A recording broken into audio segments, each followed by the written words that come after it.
नमस्कार। तर आज आपण मस्त पालकाची चटपटीत अशी भाजी करणार आहोत। पातळ भाजी होणार आहे ही। ताकातली पालक म्हणजे जर कोणाला पालक खात नसतील, आवडत नसेल तरी देखील ही आवडीने खातील ही अशी पद्धतीने अशा पद्धतीने तुम्ही भाजी केली तर त्यासाठी मी इथे एक जुडी पालक घेतलेली आहे।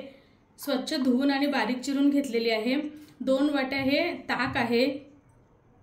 2 चमचे चणा डाळ 1 तास आधी भिजवून ठेवली होती। इथे तेवढेच मी शेंगदाणे सुद्धा भिजवून ठेवलेले आहेत। 2 चमचे बेसन घेतलेले आहे। इथे 8 ते 10 मेथी दाणे घेतलेले आहेत। लसूण ठेचून घेतलेले आहेत 7-8 पाकळ्या।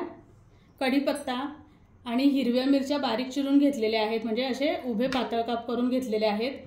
तुम्हाला तिखट कसं हवं आहे त्याप्रमाणे तुम्ही मिरचीचं प्रमाण कमी जास्त करू शकता। हिंग, मोहरी, जिरं, हळद, चवीसाठी थोडीशी साखर, मीठ आणि वरून आपण तडका देणार आहोत तर त्यासाठी हे लाल मिरच्यांचे तुकडे आणि थोडासा लसूण बारीक चिरून घेतलेला आहे। फोडणीसाठी तेल लागणार आहे। 1 चमचा तेल मी गरम करून घेतलेला आहे। आता ह्यामध्ये मी मोहरी,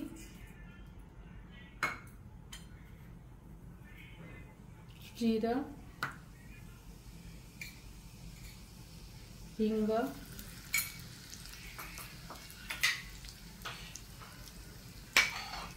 लसूण,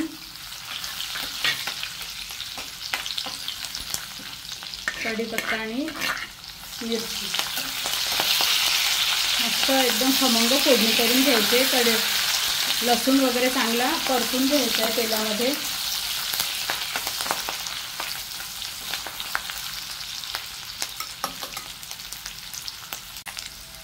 हळद घालते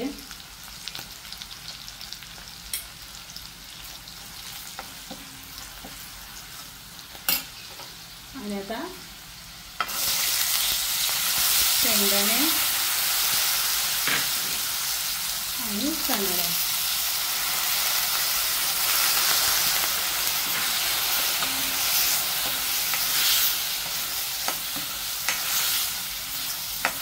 थोडेसे परतून घ्यायचे।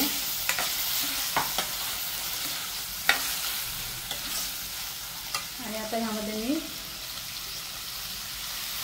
पालक घालते।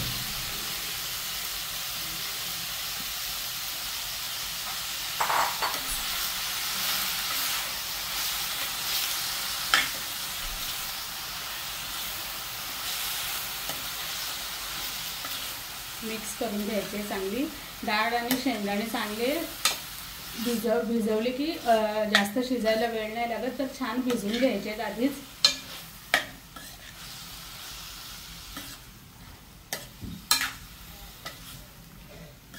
आता यावर झाकण ठेवायचे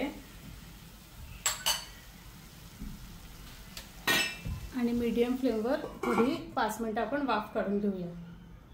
डाळ, शेंगदाणे आणि पालक आपली शिजते तोपर्यंत आपण ताक आणि बेसनचा घोळ तयार करून घेऊया। तर आता हे मस्त भाजीला घट्टपणा येतो ह्याने असा आणि चव पण छान लागते। आता मी चांगलं मिक्स करून घेते ताकामध्ये। गुठळ्या मोडून घ्यायच्या आहेत। आधी थोडंसं ताक घालून मी बेसन चांगलं मिक्स केलंय। आता सगळं ताट्यामध्ये घालते। घट्ट वाटत असेल तर आपण थोडं पाणी घालायचंय।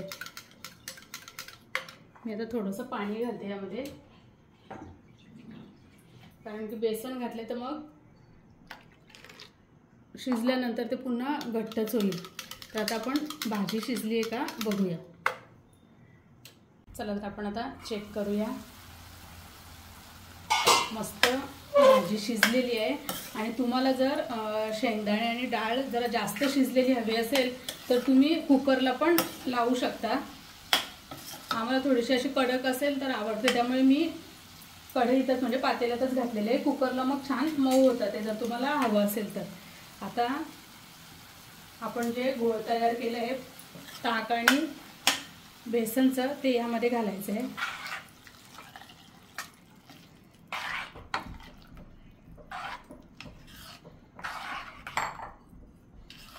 बेसन खूप जास्त पण नाही वापरायचं, नाही तर मग ते पिठल्यासारखं होईल आपलं ताकातलं पिठलं. आता हे चांगलं लो फ्लेमवर आपल्याला शिजवून घ्यायचं आहे. आता यामध्ये मी चवीप्रमाणे मीठ आणि साखर घालते.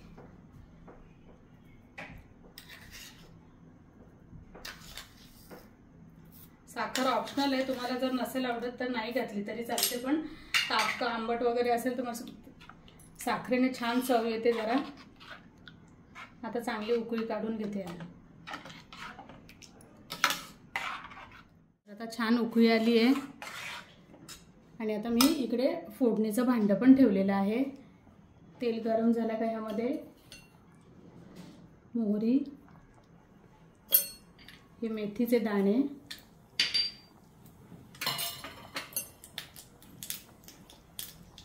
जिरं, हिंग,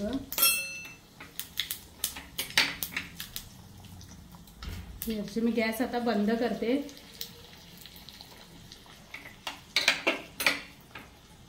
आणि लसूण.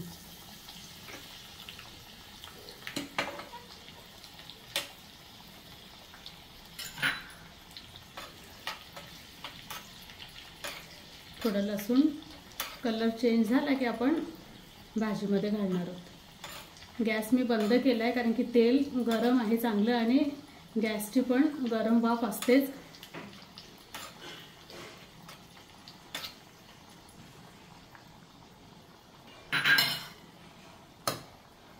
आता ही फोडणी मी घालून आणि गॅस झाकण ठेवते म्हणजे चांगली फोडणी लागेल भाजी. चला तर आता फोडणी मस्त मिक्स करून घेऊया आपण.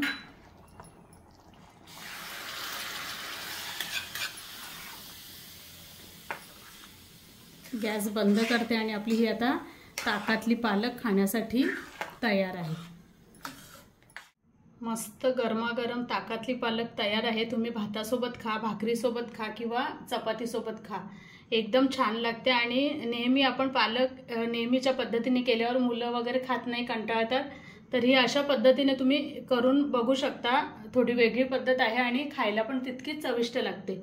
तर कशी वाटली तुम्हाला ही रेसिपी नक्की कमेंटमध्ये कळवा. आणि चॅनलवरती नवीन असाल तर प्लीज सबस्क्राईब करा, बेल आयकन दाबा, रेसिपीला जास्तीत जास्त लाईक करा, शेअर करा. धन्यवाद.